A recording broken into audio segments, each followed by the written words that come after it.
Today is a very special day. Why, you might ask? Well, today is the 5th of March 2026 on the Pope's work schedule. But as we all know, the Pope's work schedule is just a calendar that has been imposed on us and is largely used for the usual methodologies of control and, when I say control, as is often the case, I'm talking about financial control. And so, the 1st of January is not the first day of the new year. Only on the Pope's work schedule is that correct. The actual beginning of the new year, in reality, in the realm, in the natural world, as has been the case for, millennia, before any of this fake calendric imposition as fashioned by the papal agencies, is of course around the 21st of March, the spring equinox. Now, today is also a special day because 7 years ago to the very day my young son was born. He's called Luke, and I don't think I've spoken about him before, but today, as we say, marks the beginning of his 8th year. And if you know anything about what is referred to as the 7 ages of man, you will know that the years 1 to 7 are as significant as all the others, perhaps even more significant. So, as I've told him many times, you only have one birthday. What you do have every year is an anniversary of that day that you arrived. This morning I woke up and it was, and still is, a sunny day, and how beautiful it is to experience it like this. Spring is springing, and it's a wonderful thing, especially after 50 odd days of pretty much rain every day. I was speaking to him on the phone this morning. I said to him, do you know, Luke, today is exactly what it was like on the day that you arrived. Namely, it's a sunny day. He arrived at 8:20 in the morning, and I can remember on that day just stepping out. He was born at home, and I can remember in the dining room, and I can remember on that day stepping out, looking up to the sky and thinking, what a beautiful day. And so, yeah, it's his anniversary today, and I've already wished him a happy anniversary. So I just thought I'd mention that. The next thing I wish to mention is a kind thank you to all those who've been supporting my work via the Buy Me a Coffee pages, particularly Richard and Lucy. There are others, and I'm going to list them in the credits at the end of this roadcast. And I realised that although I don't have a great number of followers, supporters, etc., on YouTube and on Substack and all the other social media platforms, but what I do have is a real quality of audience. And it's the insights of these people, these kind friends who support me, that really count and really make me feel appreciated. So today I'm feeling very appreciative, first of all, of the spring, of the kindness of people, and of the fact that my boy, my young lad, has reached his 7th anniversary. So that's something to celebrate. I was on X yesterday, and as is often the case, when someone recommends something, I can end up going down a rabbit hole that I hadn't intended to go down. And it came into my purview that someone had posted a short video of a concert of Stephen Patrick Morrissey, known simply as Morrissey, who was the former lead singer of the Smiths back in the 80s. The Smiths were a superlative band from Manchester who split in 1988, and I always did love their music. It's a great thing to see Morrissey at the ripe old number of 66 still performing, and performing not only with panache but with a certain amount of grace, and as has always been the case, he's performing at a highly articulate level, as is bound to be the case when you consider just how articulate his songs are. The clip was from him, I think it was at the O2 Arena or somewhere like that.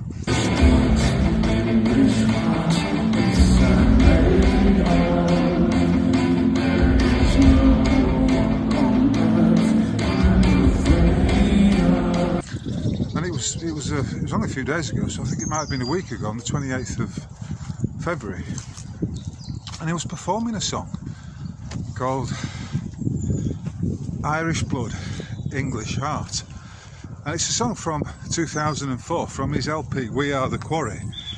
And isn't it interesting how, you know, good art will always reflect what's going on in the here and now. In other words, it has a timeless quality, or it has a prescience that people may not appreciate at the time, but as we roll forward 22 years from 2004 and we look at the lyrics to that song, we can see that they did have at the time, and they do have now, a timeless quality.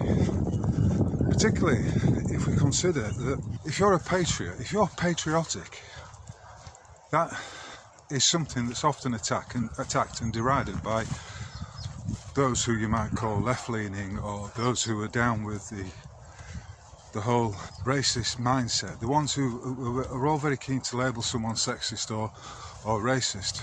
But racist is simply a term that is used to describe someone who's patriotic. And as we know, there's nothing wrong with a bit of patriotism. There's nothing wrong with wanting to be with and enjoying the company of those who share your culture, those who are indigenous to the lands, your fellow natives, call them what you will. I'm just going to share with you the lyrics to the song Irish Blood, English Heart. Because as far as I know, Morrissey was born to Irish parents, but he was brought up in Wythenshawe or Stretford in Manchester.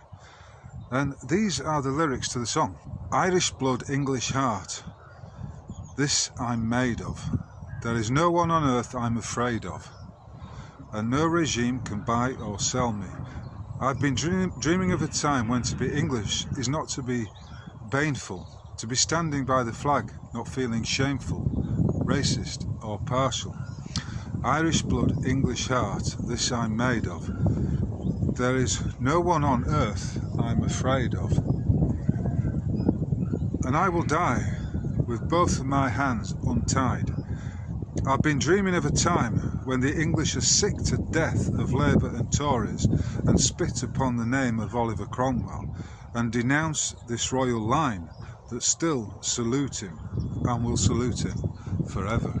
You might think, well, how does that fit in with what you've been talking about recently? Well, the reference to Cromwell is an interesting one, and I did cover it in my previous roadcast entitled 1066 to 2026. Oliver Cromwell should be denounced because he was the one that brought in the Jewish financiers. They supported him, and their aim was to get rid of Charles I and impose the Hanoverian sort of Dutch continental royal family upon the nations of Britain.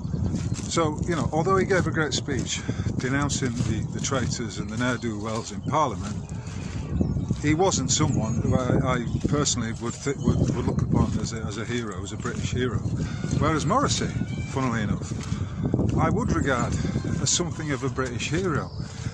There's something about Morrissey that compels people's love, and it's been going on since he was the lead singer of the Smiths, and he was dancing on stage in his big girl's blouse with a bunch of gladioli hanging out of his back pocket.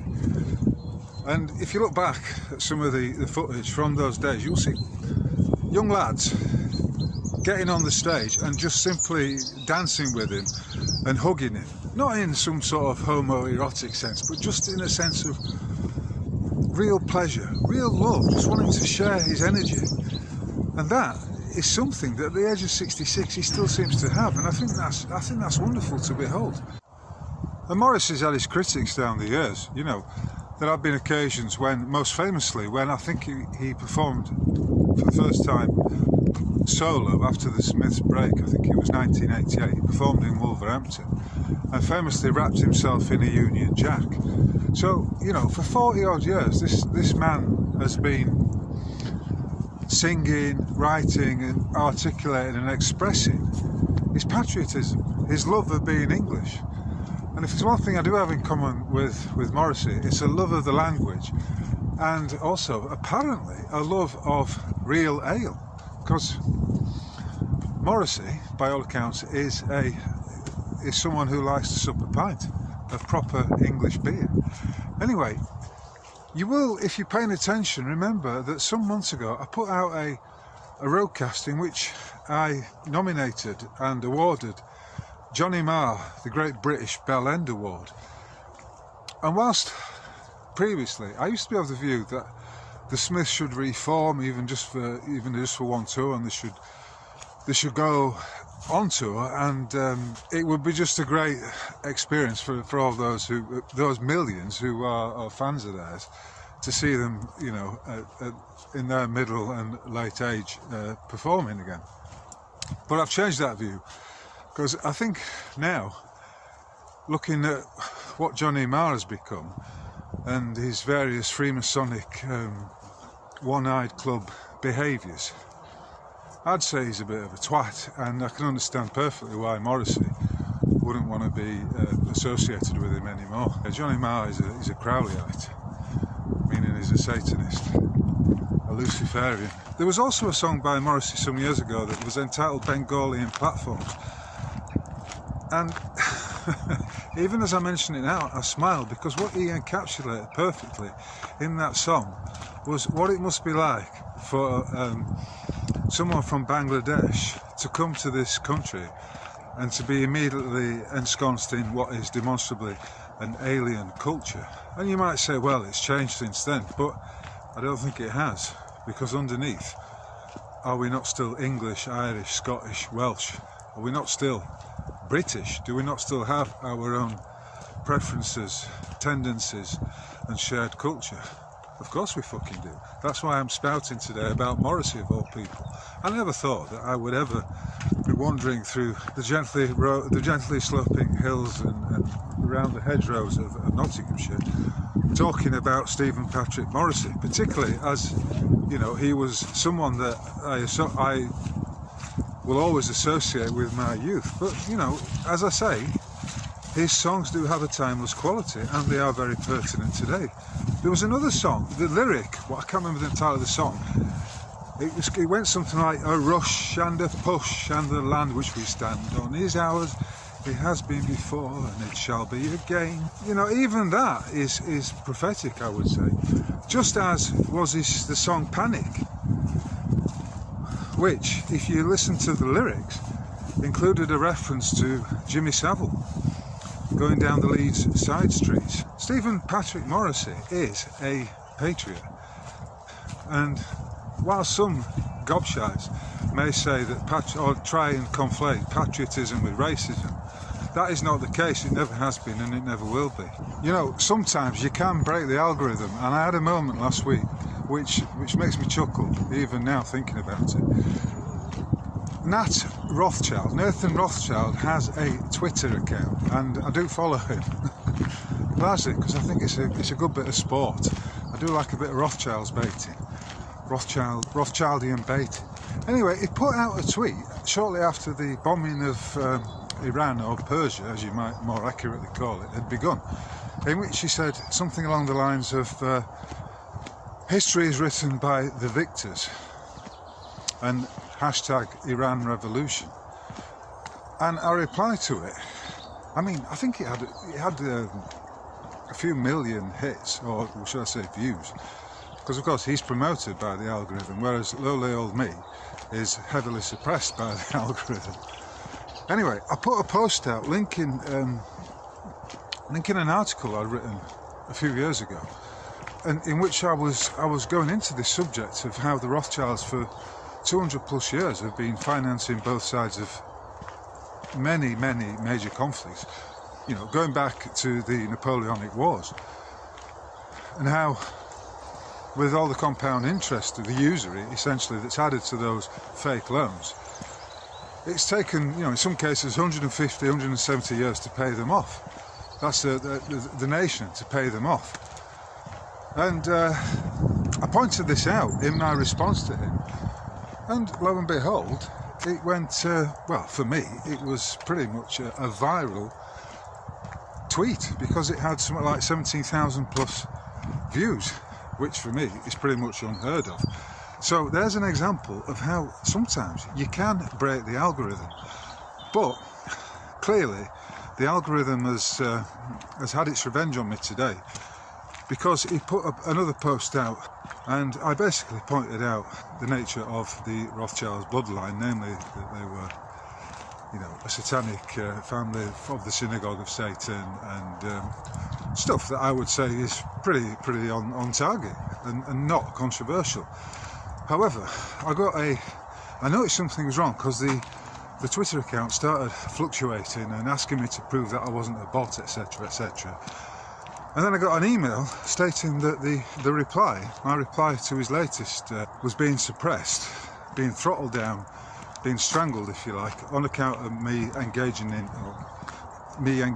in hateful conduct towards a demonstrably protected class of individual. And when I say protected class of individual, you will know that I mean those who are of a Jewish Zionist persuasion, and those who are the controllers of the financial system. You know, similarly, he was tweeting yesterday that it was ridiculous for the police federation, of the chief officer of the police federation, to be on a salary of £700,000.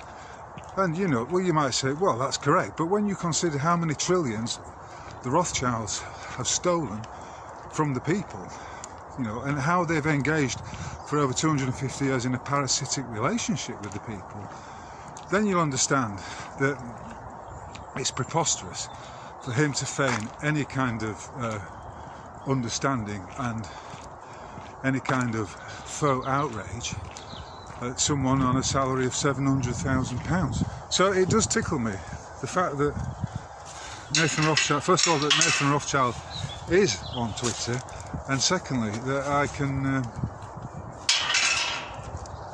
respond directly to his posts, his tweets.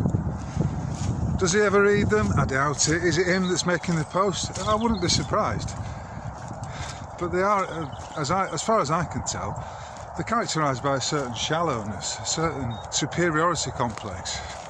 You know, he's looking down his nose at the hoi polloi. He's rubbing his hands. He can't help himself but rub his hands in glee at the prospect of Iran or Persia having a Rothschilds controlled central bank, which has been an aim of his family for a number of decades now. And that's why the Council on Foreign Relations was set up, in order to install the central banks in places like Syria, Afghanistan, Libya, and now Persia or Iran. It's that kind of totalitarianism that he's down with. That's what he's getting off on.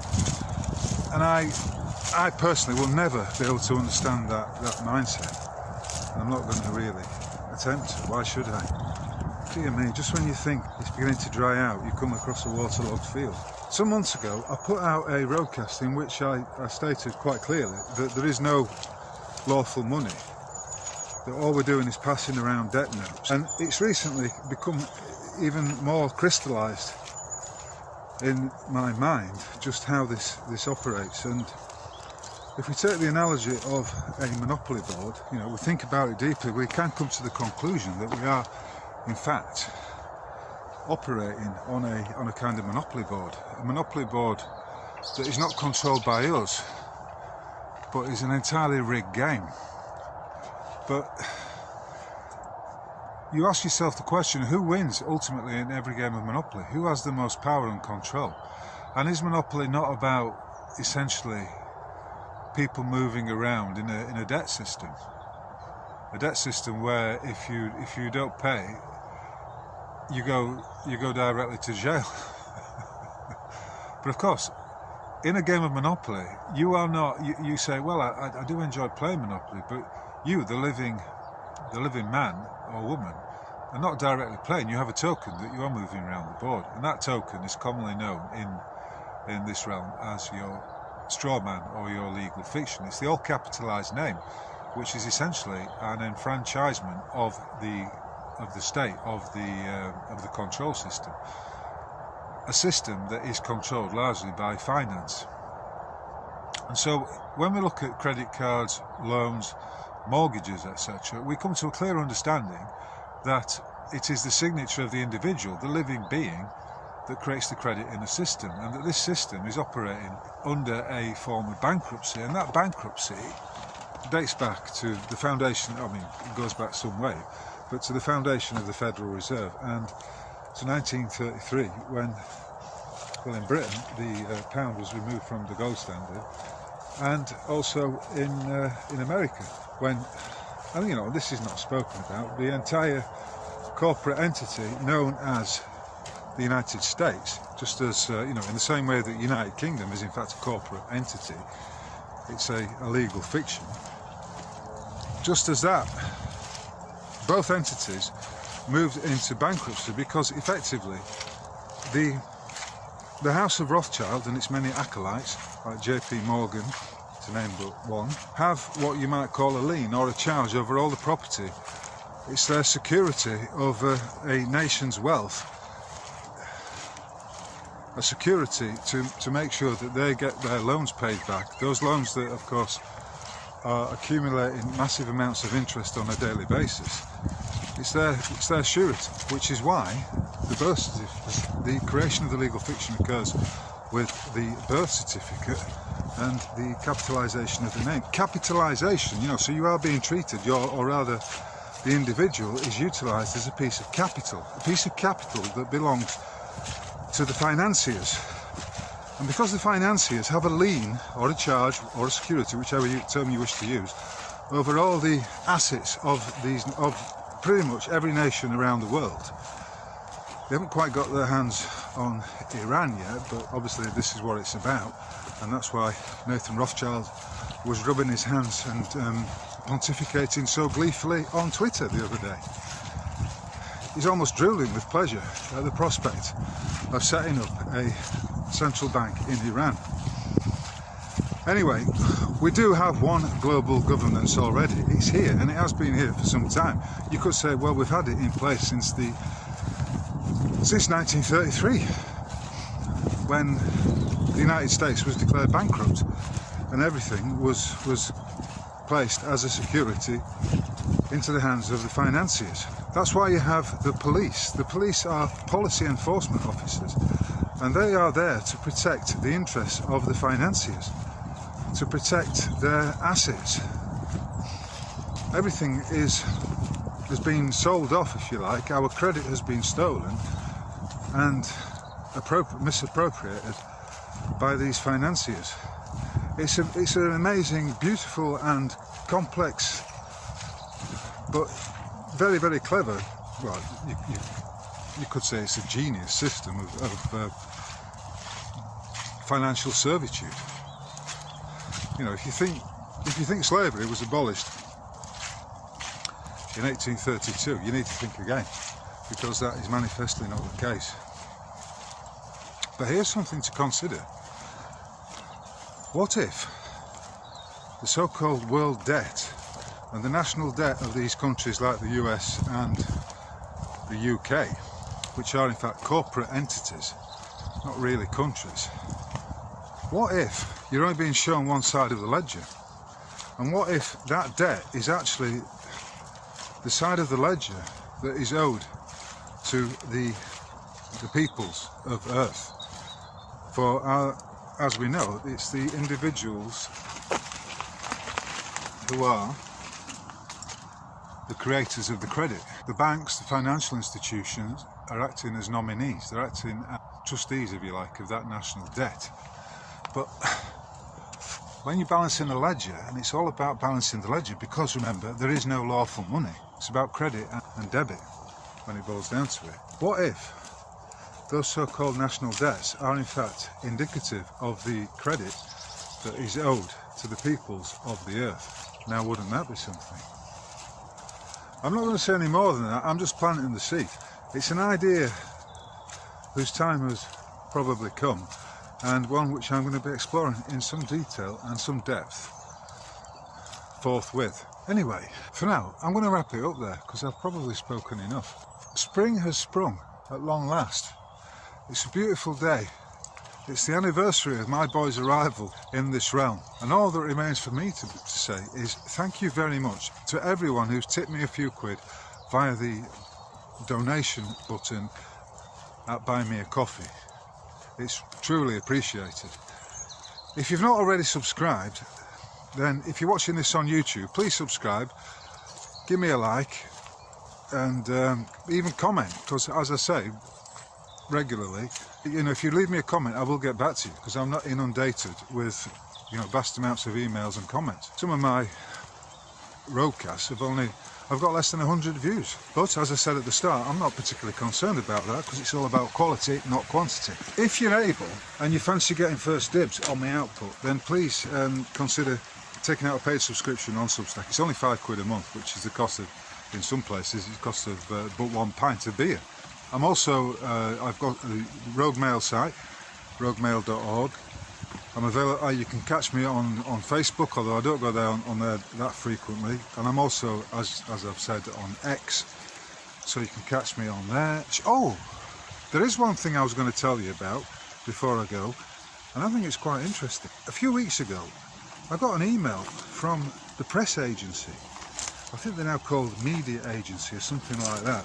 They've been around since the 1800s, and they're essentially an agency that takes care of the interests of its clients, who are photographers, journalists, etc., etc. And in this email, it said, right, without any proof of the claim, it said that my website, Rogue Mail, had used 3 images which were copyrighted and belonged to their client. Now, those articles were from some time ago.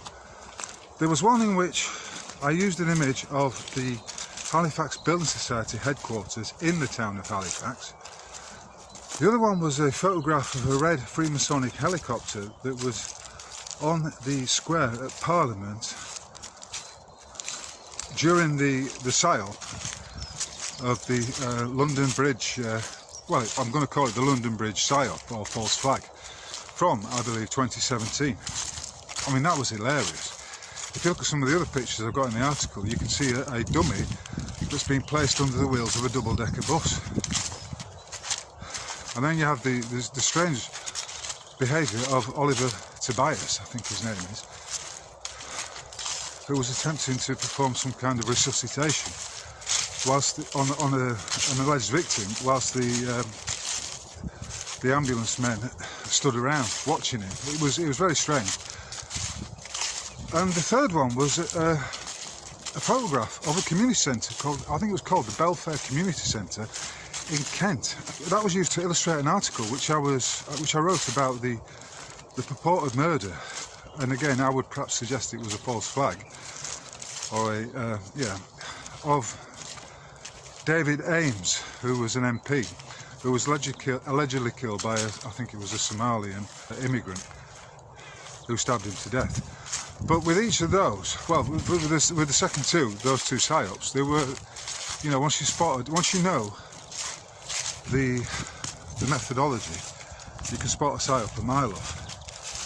The other article was, of course, me critiquing the banking system, and I think it was about the fraud of, is he called Horatio Osorio, former head of Santander. Anyway, they wrote to me and said, right, you've used these photographs in your 3 articles, and they provided screenshots of the 3 articles.